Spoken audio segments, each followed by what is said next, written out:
രാത്രി ശിവയുടെ നെഞ്ചോട് ചേർന്ന് കിടന്ന് ശക്തി ആലോചനയിലായിരുന്നു. എന്താ ഇതിന് മാത്രം ആലോചിച്ചു കൂട്ടുന്നത്? അല്ല, ഞാൻ നമ്മുടെ മാളുവിനെയും സൂര്യചേട്ടനെ കാര്യം ഓർക്കായിരുന്നു. അവരെന്താ എപ്പോഴും ഇങ്ങനെ അടിയുണ്ടാക്കുന്നത്? കട്ട പ്രേമായതുകൊണ്ട്. എന്ത്? ശക്തി ചാടി എണീറ്റു. പ്രേമോ? ആര്? അവരോ? ദേവട്ടൻ തമാശ പറയാണോ? ഞാൻ പറയാം, നീ കിടക്ക്. ശിവ അവളെ നെഞ്ചിൽ കിടത്തി. പുറമേക്ക് അടി കൂടുന്നുണ്ടെങ്കിലും ഉള്ളിൽ രണ്ടുപേരും മത്സരിച്ച് സ്നേഹിക്കുന്നുണ്ട് മോളെ. അധികം വൈകാതെ അവർ തന്നെ നമ്മളോട് തുറന്നു പറയും.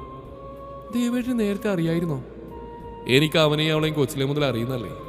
ആഹാ, എന്നിട്ട് ഏട്ടൻ അനിയത്തെ കണ്ണടിച്ച് സപ്പോർട്ട് ചെയ്യണല്ലേ? അവൻ നല്ലവനാടി, അതുകൊണ്ടല്ലേ എല്ലാം അറിഞ്ഞിട്ട് ഞാനവനൊന്നും പറയാത്തത്. എനിക്ക് ചെറുപ്പം മുതലേ അറിയുന്നതല്ലേ. സൂരജ്, അലക്സി എന്ന ചെറുപ്പം മുതലുള്ള കൂട്ടുകാരാ. ഇടയ്ക്ക് അലക്സി വീട് മാറിപ്പോയെങ്കിലും എന്നും ഞങ്ങൾ കോണ്ടാക്റ്റ് ഉണ്ടായിരുന്നു. എൻ്റെ സ്വഭാവം കൊണ്ട് അധികാരം എന്നോട് അടുക്കാൻ വരാറില്ല, പേടിയുണ്ട്. എന്നാൽ ഇവരൊന്നും എന്നോടൊപ്പം ഉണ്ടായിരുന്നു. എൻ്റെ പെങ്ങൾക്കാവും മാച്ചാണടി. അവളെ അവൻ പൊന്നുപോലെ നോക്കിക്കോളും. ഞാൻ നാളെ മാളുവിനോട് ചോദിക്കട്ടെ ഏട്ടാ? വേണ്ട, നമ്മൾ ചോദിച്ചിട്ടല്ല അവർ പറയേണ്ടത്, അവരായിട്ട് നമ്മളോട് പറയട്ടെ. അപ്പം അതാണോ അവർ നമ്മളോട് എന്തൊക്കെയോ സംസാരിക്കാനുണ്ടെന്ന് പറഞ്ഞത്? എപ്പോൾ പറഞ്ഞു? ഇന്ന് ദേവേട്ടൻ്റെ ദേഷ്യം മാറിയിട്ട് സൂര്യചേട്ടൻ എന്തോ പറയാനുണ്ടെന്ന് എന്നോട് മാളു പറയുന്നു പറഞ്ഞു. ആണോ? എന്നാൽ അധികം വൈകാതെ നമുക്കൊരു കല്യാണം കൂടാ. ശരിക്കും? അതേടി. ശക്തിക്ക് ഒരുപാട് സന്തോഷമായി. കൂടെ പിറപ്പുള്ള ആരും ഇല്ലാത്തതുകൊണ്ട് തന്നെ അവൾക്ക് അവർ രണ്ടുപേരും സ്വന്തം പോലെ ആയിരുന്നു. ഇനിയിപ്പോൾ അടുത്ത ആഴ്ച തറവാട്ടിൽ എല്ലാവരും കൂടെ നല്ല രസമായിരിക്കും അല്ലേ ദേവേട്ടാ? മതി, ഉറങ്ങാൻ നോക്ക്.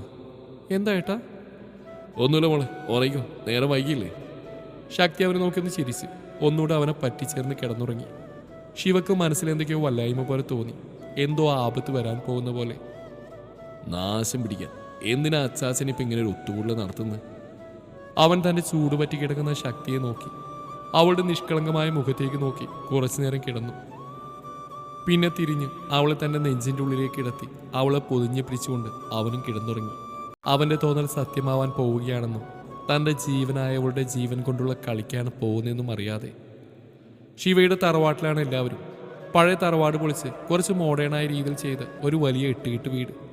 അതിൻ്റെ എല്ലാ പ്രൗഢിയോടെയും തലയെടുത്ത് നിൽക്കുന്നു. എല്ലാവരും വന്നിട്ട് ഒരു ദിവസം കഴിഞ്ഞു. പിറ്റേന്ന് വൈകിട്ടത്തോടെ സൂരജെത്തി. അവനെല്ലാവർക്കും ഒത്തിരി ഇഷ്ടമാണ്. ശിവയുടെ ഫ്രണ്ട് എന്നതിലുപരി അവൻ കുടുംബത്തിലെ ഒരാളെ പോലെയാണ്. വൈകിട്ട് മാളുവും സൂരജും പുറത്ത് തൊടിയിലൂടെ നടക്കുകയായിരുന്നു. എത്ര ദിവസമായി സച്ചുവേട്ടാ, ഇനി എന്നാ പറയുന്നേ? അതിന് നിന്റെ കലിപ്പ് ബ്രോനെ കിട്ടണ്ടേ? ഫുൾ ടൈം ആ പ്രൊജക്റ്റിനെ പിന്നാലെയാ. തിരക്ക് എന്ന് തീരുമെന്തോ. പക്ഷേ ഇന്ന് എന്തായാലും പറയണമെന്നുള്ള തീരുമാനത്തിലാണ് ഞാൻ വന്നത്. അയ്യോ, ഇവിടുന്ന് പറയണോ? എല്ലാവരും ഉള്ളതല്ലേ. എപ്പോഴായാലും പറയണ്ടേ. 1-2 ദിവസത്തേക്ക് ഓഫീസ് കാര്യങ്ങളൊന്നും ഇല്ലാത്തതുകൊണ്ട് അവൻ ഫ്രീ ആണ്. പിന്നെ തിരക്കിലാവും. അല്ല, അവരെവിടെയാ? കുളക്കടവിലേക്ക് പോയിട്ടുണ്ട്. എങ്കിൽ വാ, നമുക്ക് അങ്ങോട്ട് പോവാം. എന്തായാലും ഒന്ന് നോക്കിയിട്ട് കയറിയാൽ മതി. നിന്റെ ചേട്ടൻ അവിടെ വല്ല റൊമാൻസിലും ആണെങ്കിലോ? ശരിക്കും ശിവേട്ടൻ ഇങ്ങനെ മുഖം കൂടെയുണ്ടെന്ന് അറിയുമ്പോൾ അത്ഭുതം തോന്നുന്നു സച്ചുവേട്ടാ. എവിടെയാണെങ്കിലും എപ്പോഴും വാവാച്ചിയുടെ മേലൊരു കണ്ണുണ്ടാവും. അല്ലെങ്കിൽ എപ്പോഴും അവൾ വിളിച്ചുകൊണ്ടിരിക്കും. സ്നേഹിച്ചാൽ കൊല്ലുക. ശരിക്കും അസൂയ തോന്നിപ്പോകുന്നൊരു പ്രണയം അല്ലേ? അതെ, അവനെ പോലെ സ്നേഹിക്കാൻ വേറെ ആർക്കെങ്കിലും കഴിയുമെന്ന് അറിയില്ല.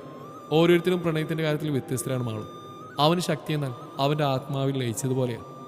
അവൾ വരുന്നതിന് മുമ്പുള്ള ജീവിതം നമ്മൾ കണ്ടല്ലേ. വൈരാഗിയായ അവനെ പ്രണയത്തിൻ്റെ ദേവനാക്കിയത് അവൾ ഒരാളാണ്.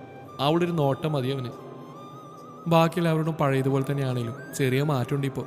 സത്യം പറഞ്ഞാൽ ശിവേട്ടൻ മനസ്സറിഞ്ഞ് ചിരിക്കുന്നത് ഞാൻ ആദ്യമായിട്ട് കാണുന്നത് ശക്തി വന്നതിന് ശേഷമാണ്. ശരിക്കും അമ്മക്കോഴി കുഞ്ഞുങ്ങളെ ചിറകിനടിയിൽ കൊണ്ടിടക്കില്ലേ, അതുപോലെ തോന്നും. അവൻ്റെ ലോകമേ ഇപ്പോൾ അവളായി മാറിയിരിക്കുന്നു. ഇനി അവൾ നഷ്ടപ്പെട്ടാൽ അവൻ പിന്നെ ഉണ്ടാവില്ല. സൂരജ് പറഞ്ഞു കേട്ട് മാളൊരു നിമിഷം നിന്നു. എന്താ സച്ചുവേട്ടി പറയുന്നത്? അവൾ നഷ്ടപ്പെടാനോ? ഏയ് ഒന്നുമില്ല, ഞാൻ വെറുതെ. ഇല്ല, എന്തോ ഉണ്ട്. എന്തിനാ അങ്ങനെ പറഞ്ഞ്? ഒന്നുമില്ല മാളു, നിന്നോട് പറയാൻ ഒരുപാട് കാര്യങ്ങളുണ്ട്. പക്ഷേ ഇപ്പോൾ വേണ്ട, പിന്നെ പറയാം. മാളു അവനെ നോക്കി. നീ ഇങ്ങനെ നോക്കല്ലേ പെണ്ണ്, പിന്നെ പറയാമെന്ന് പറഞ്ഞില്ലേ? അവർ കുളക്കടവിലേക്ക് നടന്നു. എൻ്റെ ദേവേട്ടൊന്ന് കയറി വരുന്നുണ്ടോ? എത്ര നേരം വെള്ളത്തിൽ കിടക്കുന്നു? പനി പിടിക്കും കേട്ടോ. പിന്നെ ഞാൻ നിന്നെ പോലെ ഇള്ളക്കുഞ്ഞല്ലേ, ഒന്ന് അധികം വെള്ളത്തിൽ കിടക്കുമ്പോഴേക്കും പനി വരാൻ. ഞാൻ ഇള്ളക്കുഞ്ഞെന്ന് അല്ലേ? എന്നിട്ട് എന്നോട് പെരുമാറുന്ന അങ്ങനെയല്ലോ. പിന്നെ ഞാൻ നിന്നെ കൊഞ്ചിക്കാറില്ലേ? നീ എൻ്റെ കുഞ്ഞു വാവയല്ലേടി. അതെ, കൊഞ്ചിച്ച് ലാസ്റ്റ് റൂട്ട് മാറുന്നേ ഉള്ളൂ. അത് നീ എൻ്റെ ചക്കര ആയതുകൊണ്ടല്ലേ എൻ്റെ പൊന്നുമോൾ. അയ്യടാ, ഇനി എനിക്കത് മര്യാദ കയറി വരുന്നോ അതോ ഞാൻ പോണോ? നീ എങ്ങോട്ട് പോകുന്ന? എന്നെ കൂട്ടാതെ പോയാൽ ഞാൻ പിടിച്ചുകൊണ്ട് വന്ന് വെള്ളത്തിലിടും. അവിടുന്ന് ഞാൻ മിണ്ടില്ല കേട്ടോ. ശിവ ഒന്നുകൂടെ മുങ്ങി നിവർന്ന് കുളത്തിൽ നിന്ന് കയറി ശക്തിയുടെ കയ്യിലുള്ള തോർത്ത് വാങ്ങി ദേഹം തുടച്ച് ഈറം മാറി തോർത്ത് അവളുടെ കയ്യിലേക്ക് കൊടുത്തു. ശക്തി ഇരിക്കുന്നതിൻ്റെ താഴത്തെ പടിയിലായിട്ടിരുന്നു. അവളുടെ മടിയിലേക്ക് തലവെച്ച്. ദൈവമേ, തല തുടക്കാതെ ഇരിക്കുന്ന കണ്ടില്ലേ? അവൾ ടവലെടുത്ത് അവൻ്റെ തല തുടക്കാൻ തുടങ്ങി. ശിവ ഇടക്ക് അവളുടെ കൈ പിടിച്ച് ഉമ്മ കൊടുത്തുകൊണ്ടിരുന്നു. അവളൊന്ന് പുഞ്ചിരിച്ച് അവനെ നെറ്റിയിൽ അമർത്തി മുത്തി. ഞങ്ങൾക്കകത്തേക്ക് വരാവോ? ശബ്ദം കേട്ട് ശക്തി തിരിഞ്ഞു നോക്കിയപ്പോൾ മാളവും സൂരജാണ്. വായോ വായോ. എപ്പോൾ എത്തി? സൂരജിനെ നോക്കി ശക്തി ചോദിച്ചു. കുറച്ചു നേരമായി. നിങ്ങളെ നോക്കി പോന്നാ? അല്ല, ഇതിനിടയിൽ എത്ര തവണ വഴക്കുണ്ടാക്കി? ഏയ്, ഞങ്ങൾ വഴക്കുണ്ടാക്കിയല്ലോ ഇതുവരെ. ആഹാ, അതൊരു അത്ഭുതമായിരിക്കുന്നല്ലോ അല്ലേ ദേവേട്ടാ? ശിവ അവളുടെ മുഖത്ത് നോക്കിയാൽ ചിരിച്ചു. എന്തേ ഞങ്ങൾ തപ്പിയിറങ്ങാൻ? ആ അല്ല, അന്ന് സൂര്യചേട്ടൻ ദേവേട്ടനോട് എന്നോട് എന്തോ കാര്യം പറയണ്ടെന്ന് പറഞ്ഞായിരുന്നല്ലോ, അതെന്താ? അത് പറയാനാ ഞങ്ങൾ നിങ്ങളെ അന്വേഷിച്ച് വന്ന്. സൂരജ് മാളു അവരുടെ അടുത്തായിരുന്നു. ആണോ? എന്നാ വേഗം പറ, കേൾക്കട്ടെ. അത് വിൽക്കാതെ കാര്യം പറയാൻ നോക്കടാ, ശിവ സൂരജിനെ നോക്കി പറഞ്ഞു. ശിവ ശക്തിയുടെ കാലിൽ ചാരി അവളുടെ കൈ കഴുത്തിലൂടെ ഇട്ട് ചേർത്ത് പിടിച്ചിരുന്നു. സൂരജ് കുളത്തിലേക്ക് നോക്കി ഇരിപ്പാണ്. മാളുവാണിൽ തല താഴ്ത്തിയും കൈകൾ ഡ്രസ്സിൽ മുറുകെ പിടിച്ചിട്ടുണ്ട്. എടാ, എനിക്ക് അമ്മാളുവിനെ വേണം. അവളെനിക്ക് ഇഷ്ടമാണ്. അവൾക്കും. അമ്മാളുവോ? അതാരെ ദേവേട്ടാ? ശക്തി ശിവയോട് ചോദിച്ചു. പക്ഷെ ഉത്തരം പറഞ്ഞ മാളുവാണ്. ഞാനാ. കുറച്ചു കഴിഞ്ഞ് മറുപടിയൊന്നും കേൾക്കാത്തതുകൊണ്ട് അവർ രണ്ടുപേരും ശിവയെയും ശക്തിയെയും നോക്കി. ശിവ അവരെ തന്നെ നോക്കി ചിരിക്കുന്നുണ്ട്. അവരും ഞെട്ടി. അവർ പ്രതീക്ഷിച്ച ഞെട്ടലോ കാര്യമോ ഒന്നും തന്നെ അവരുടെ മുഖത്തുണ്ടായിരുന്നില്ല. നിങ്ങളെന്താ കരുതിയത്? അണ്ടർഗ്രൗണ്ടിൽ കൂടെ ലൈനിട്ടാ ഞങ്ങൾ അറിയില്ലെന്നോ? ശിവ, എടാ, ഞാനത് പറഞ്ഞ് ചളാക്കാതെ വേഗം കെട്ടിക്കൊണ്ട് പോവാൻ നോക്കടാ. ശിവ പറഞ്ഞു കേട്ടി ഞെട്ടി സൂരജ് മാളും അവനെ തന്നെ നോക്കി. സൂരജ് ശിവയുടെ കയ്യിൽ പിടിച്ചു. ഒത്തിരി ഇഷ്ടപ്പെട്ടു പോയടാ, അവളില്ലാതെ വയ്യനി. പക്ഷെ നിനക്കെങ്ങനെ മനസ്സിലായി? കൊല്ലം കുറേ ആയില്ലടാ കൂടെ നടക്കുന്നത്. ഡാ, നിന്റെ വീട്ടിലെല്ലാ സ്വാതന്ത്ര്യം തന്നിട്ട് ഞാനത് മുതലെടുത്തു എന്ന് നിനക്ക് തോന്നുന്നുണ്ടോ? അങ്ങനെയാണെങ്കിൽ ഞാനതിനെ സമ്മതിക്കുന്ന നിനക്ക് തോന്നുന്നുണ്ടോ? നിന്നെ എനിക്ക് അല്ല, ഞങ്ങൾക്കറിയാം. നന്നായി. എൻ്റെ പെങ്ങൾക്ക് ഇതിലും നല്ലൊരാളെ കണ്ടുപിടിക്കാൻ എനിക്കാവില്ല. അതുകൊണ്ട് ഞങ്ങൾക്ക് പൂർണ്ണ സമ്മതമാണ്. സൂരജ് ശിവയുടെയും ശക്തിയുടെയും കൈ പിടിച്ച് അതിലേക്ക് മുഖം ചേർത്ത് വെച്ചു. അവൻ്റെ കണ്ണുനീർ അവരുടെ കൈകളിലേക്ക് വീണു. ഇത് കണ്ട് മാളുവിൻ്റെയും ശക്തിയുടെയും കണ്ണുകൾ നിറഞ്ഞു. എന്താടാ ഇത്? നിന്റെ ശൗര്യൊക്കെ എവിടെ പോയി? ഇത്രയേ ഉള്ളൂ നീ? അവൻ മുഖമുയർത്തി കണ്ണു തുടച്ചു. അതെ, ദേവേട്ടിന് സമ്മതമാവും, പക്ഷെ എനിക്ക് സമ്മതമല്ല, ശക്തി അവരോട് പറഞ്ഞു. അത് കേട്ടപ്പോൾ മാളുവിനും സൂരജിനും ഉള്ളിലൊന്ന് കൊളുത്തി വലിച്ച പോലെ തോന്നി. അവർ ശക്തിയെ നോക്കി. എന്നാ നോക്കുന്നേ? എത്ര കാലമായി ഷോപ്പിംഗ്, സിനിമ, ഔട്ടിങ്, ഐസ്ക്രീം എന്നൊക്കെ പറഞ്ഞ് പറ്റിക്കുന്നേ? അവളുടെ സംസാരം കേട്ടതും അവർ ചിരിച്ചുപോയി. എൻ്റെ വാവാച്ചി, നീ ഇങ്ങനെയൊന്നും മനുഷ്യരെ പേടിപ്പിക്കില്ലേ? എല്ലാം ഞാൻ ഏറ്റു. നിനക്കൊരു ഐസ്ക്രീം അല്ല, നിന്റെ പേരിൽ വേണമെങ്കിൽ ഐസ്ക്രീം കമ്പനി തന്നെ ഞാൻ തുടങ്ങാം, പോരെ? ഓ, ധാരാളം. ശക്തി മാളുവിനെ നോക്കി. അവൾ വേഗം തലകുനിച്ച് നിന്നു. ശക്തി അവിടുന്ന് എണീറ്റ് മാളുവിൻ്റെ അടുത്തായിരുന്നു. അവളുടെ താടി പതിയെ പൊന്തിച്ചു. ദേവേട്ടാ, ഒന്ന് നോക്കി നമ്മുടെ മാളുവിൻ്റെ മുഖം. ഇതുവരെ ഇല്ലാത്ത ഓരോരോ ഭാവങ്ങളാണല്ലോ ഈശ്വര. ശക്തി പറഞ്ഞു കേട്ട് ശിവയും സൂര്യ ചിരിച്ചു. ഒന്ന് പോവാച്ചി. അയ്യടാ, നാളെ വന്ന്. ശക്തി അവളെ കെട്ടിപ്പിടിച്ച് കവളിൽ ഉമ്മ കൊടുത്തു. എടാ, വീട്ടിലെല്ലാവരോടും സംസാരിക്കണ്ടേ? വേണം, ഇന്ന് തന്നെ പറയാം. ഇപ്പോഴാണ് എല്ലാവരും ഉണ്ടല്ലോ, ഞാൻ അവതരിപ്പിക്കാം. അപ്പം ശരി, ഇനി നിങ്ങൾ സംസാരിച്ചിരിക്കും. ശിവ പടവിൽ നിന്ന് എണീറ്റ് ശക്തിയുടെ കൈയും പിടിച്ച് എണീപ്പിച്ചു. അവളുടെ അരയിലൂടെ കൈ ചേർത്ത് പുറത്തേക്ക് ഇറങ്ങി. അതെ, ലേറ്റ് ആവരുത്, വേഗം വന്നേക്കണം. അവൻ അതും പറഞ്ഞ് ശക്തിയും ചേർത്ത് പിടിച്ച് പോയി. സൂരജ് എണീറ്റ് പതിയെ മാളുവിൻ്റെ അടുത്ത് വന്നിരുന്നു. അവൾക്ക് അവനെ നോക്കാൻ കഴിഞ്ഞില്ല. മിഴികൾ താഴ്ത്തി നിന്നു. അവൻ പതിയെ അവളുടെ കാതോരം പോയി. അവൻ്റെ ചുടുനിശ്വാസം ഏറ്റതും മാളുവിന് മേലാകെ കുളിരി കോരി. അമ്മാളു, അവൻ ആർദ്രമായി അവളെ വിളിച്ചു. മാളു മുഖമുയർത്തി അവരെ നോക്കി. പെയ്യാൻ കാത്തു നിൽക്കുന്ന അവളുടെ മിഴിയിലെ നീർത്തുള്ളികളെ തൻ്റെ ചുണ്ടിനാൽ ബന്ധിച്ചു. ശേഷം അവൾ നെഞ്ചിലേക്ക് ചേർത്ത് പിടിച്ചു. ശിവ അവളുടെ വീട്ടിൽ കാര്യം അവതരിപ്പിച്ചു. ആർക്കും എതിർപ്പൊന്നുണ്ടായിരുന്നില്ല, മറിച്ച് ഞെട്ടലായിരുന്നു. എപ്പോഴും അടിയുണ്ടാക്കി നടന്നിട്ട് ഇങ്ങനൊരു കാര്യം ആരും അറിഞ്ഞില്ല. ശോഭ മാത്രം കുത്തിത്തിരിപ്പ് ഉണ്ടാക്കാൻ നോക്കി. ഇതാണ് വരുന്നവനെയും പോകുന്നതിനെയും വീട്ടിൽ കയറ്റിയുള്ള കുഴപ്പം. പാൽ കൊടുത്ത കൈക്ക് തന്നെ കൊത്തിയ പോലെ ആയില്ല ഇത്. അല്ലെ, സ്വന്തം വീട് പോലെ സ്വാതന്ത്ര്യം കൊടുത്തിട്ട് അവിടെയുള്ള പെൺകുട്ടിയെ തന്നെ വശീകരിച്ച് എടുത്തിരിക്കുന്നു. നല്ല സ്വത്തൊക്കെ ഉണ്ടല്ലോ, ലാഭക്കച്ചവടമല്ലേ? അവൾ പറഞ്ഞു കേട്ട് സൂരജാകെ വല്ലാതെയായി. എല്ലാവർക്കും അതൊരു വലിയ വിഷമമുണ്ടാക്കി. സൂരജിനെ കണ്ണു നിറഞ്ഞു കണ്ടിട്ട് മാളുവിന് സായിച്ചില്ല. അവൾക്ക് നെഞ്ച് പൊട്ടുന്ന പോലെ തോന്നി. ശിവയുടെ മുഖം ആകെ ദേഷ്യം കൊണ്ട് ചുവന്നു. ശക്തിക്കും ആകെ ദേഷ്യം വന്നു. ഈ സാധനത്തിൽ ഇത് എന്തിന്റെ കേടാ? എപ്പോൾ നോക്കിയാലും ഒരു സ്വത്തും പണം. ഒന്ന് പോത്തള്ളേ. ശക്തി മനസ്സിൽ പറഞ്ഞതായിരുന്നു. പക്ഷെ അല്പം ശബ്ദം കൂടിപ്പോയി. നിശബ്ദം എന്നറിഞ്ഞ സ്ഥലത്ത് അവളുടെ ശബ്ദം കേട്ട് എല്ലാവരും ഞെട്ടി അവളെ നോക്കി. അപ്പോഴാണ് അവൾ എന്താ പറഞ്ഞതെന്ന ബോധമുണ്ടായത്. അവൾ പേടിച്ച് ശിവയെ നോക്കി. അവൻ അവളെ ചിരിച്ചുകൊണ്ട് ഒന്നുകൂടെ ചേർത്ത് പിടിച്ചു. ശോഭ, കണ്ടില്ല അച്ഛാ, ശക്തി എന്നെ വിളിച്ച് കേട്ടില്ലേ? ശിവ, നീ പറഞ്ഞു കൊടുത്താണോ ഇതൊക്കെ? വാവാച്ചി, ഇങ്ങ് വാ. മാധവർമ്മ അവൾ അടുത്തേക്ക് വിളിച്ചു. ശക്തി പേടിച്ച് ശിവയെ നോക്കി. അവൻ കണ്ണടച്ച് ചിരിച്ചു കാണിച്ചു. അവൾ അച്ചാച്ചൻ്റെ അടുത്തേക്ക് പോയി. അയാൾ അവളുടെ തല പിടിച്ച് മൂർധാവിൽ ചുംബിച്ചു. എൻ്റെ മോൾ ആൾക്കാരെ കുറിച്ചൊക്കെ നല്ലോണം മനസ്സിലാക്കി കളഞ്ഞല്ലോ. അച്ഛാ, മിണ്ടരുത്.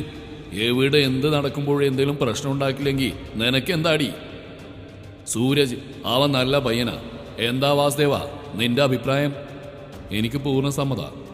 മാളുവിൻ്റെ അച്ഛനും അമ്മയും അത് തന്നെ പറഞ്ഞു. ശിവ പോയി സൂരജിൻ്റെ കൈ പിടിച്ചു. നിന്നെ ഞങ്ങൾക്കറിയാം. പിന്നെ എല്ലാ വീട്ടിലും ഒരു കരടുണ്ടാവുമല്ലോ, അതങ്ങനെ കണ്ടാൽ മതി. ഞങ്ങൾക്ക് പൂർണ്ണ സമ്മത.